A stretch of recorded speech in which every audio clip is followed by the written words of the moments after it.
Hey, what's up everyone? Welcome back to the channel. Today is going to be a response to some comments and questions / concerns that you guys had yesterday with the video I uploaded regarding the new chiller, and that is the 1/3 horsepower JBJ that I just connected the other day. So I'm going to try to address as many of these as I possibly can. Hopefully I don't forget. If I do forget something, put that in the comment section so I can respond to it then. So first things first, this is an indoor only chiller. It cannot go outside. Point blank period, can't go outside.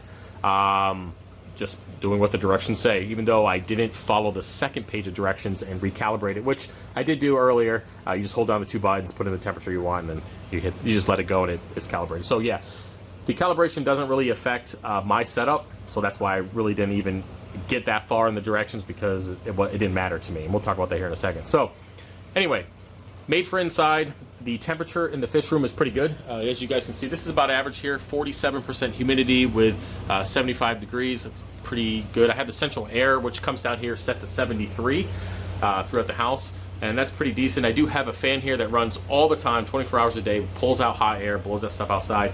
Really, really nice. You guys know when I installed this, I had higher humidity between this and the dehumidifier. Good, 47%.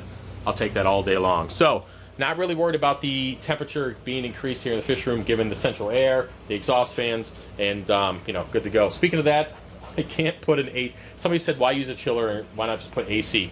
Well, I have central air. I don't want to pay the additional money for an AC to go in a window that I don't have. I don't have a window down here that I can put an AC unit in, and I wouldn't anyways, because that just looks like trash. So I don't want that crap being around my house. So no. It reminds me of growing up in a busted ass trailer park with AC units hanging out. That's how I lived before now, and I'm not going back. So anyway, no AC unit. The central air comes down here. We got two major vents, but worst case scenario, we'll figure something out if it becomes a problem, which I don't ever foresee it being one. So can't go outside. The heat is fine from the unit.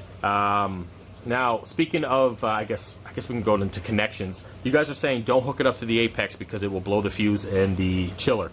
I've read a bunch of posts. I do tend to do a pretty good amount of research before I invest in something. Maybe I don't read the directions, but I do look at people's reviews and what people say about things before I end up putting, especially this kind of money, into anything. And there were a couple of people who said that the apex, if it turns on and off quite often, that it can cause damage to the fuse and blow the fuse here in the chiller. A lot of people said don't worry about it, so I'm just going with we'll see what happens. Now, right now, I did test it yesterday. I turned off the central air, it was pretty hot outside. I opened up the back door, let it get pretty toasty in here. It was upwards of 85. The chiller kicked on, and then normally what I do is I open up the hoods here of the tank. I know it's blue and it has major fans in there and stuff. If it gets too high, usually I open those up and it does a pretty good job. But anyways, I left everything closed, and the chiller kicked on at 80. And it turned off an hour and a half later at 79. And yes, that fluctuation is a 1 degree fluctuation, which I personally don't like. As I mentioned in my STN video, that I prefer to keep to a half a degree. Usually 9 out of 10 times, or 9 out of 10 days, down here in the fish room, it stays between that 78.8 and 79.4, which I keep my apex at. It's pretty good. It stays around there most days. But then again, if it gets too hot or something's going on with the AC unit, it becomes a problem. And that's why we got the chiller, just in case. So an hour and a half to go to 1 degree, I don't really like that. But then I got to you kind of in life have to accept one of two evils. Do I want it to drop in temperature 1 degree in an hour and a half, which is really, on the grand scheme of things, is not a big issue. A lot of people have tanks who drop 1 to 2 degrees every single day and don't have any issues with STN. My personal experience, even a half a degree with, say, an alkalinity spike or dip in alkalinity has caused STN. It's just one of those things that I've experienced, so I'd like to share that with you guys regardless if you're dealing with it or not. So the 1 degree fluctuation, do I deal with that? Or do I deal with the tank potentially going up to 85 degrees, 90 degrees if I don't have a chiller? And you could have all the water bottles in the world and you're not chilling 500 gallons of all this nonsense. You're just not going to do it. And here goes my thing. Let me fix that. And had to fix my gimbal, but either way, you're not chilling 500 gallons of water with water bottles. It's just not going to happen. So I'm accepting the lesser of two evils with just dealing with the 1 point fluctuation. And so far, it happened yesterday, and I haven't seen any ill effects in the tank.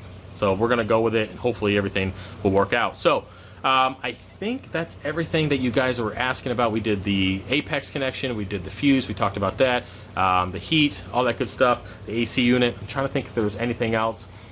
Flow rate wise, some of you guys were mentioning that the flow rate, if it's too low, it's going to cause damage. That's one of the reasons why I like the higher flow, and I like to make sure there's no detritus being built up into the chiller. But anyway, calibration wise, pretty sure I covered that. Calibrated it, was no issue.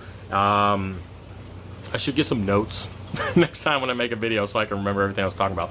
Again, if I forgot something, feel free to put that in the comment section. But I think that's it. Right now, I'm really happy with it. It's probably not going to turn on today. So it is 79.6. The temperature is a little bit higher. I did have the back door open for a little while when I was out there with the kids. Yeah, my gimbal keeps dying on me, so that's why there's cuts in the video if you guys are wondering why.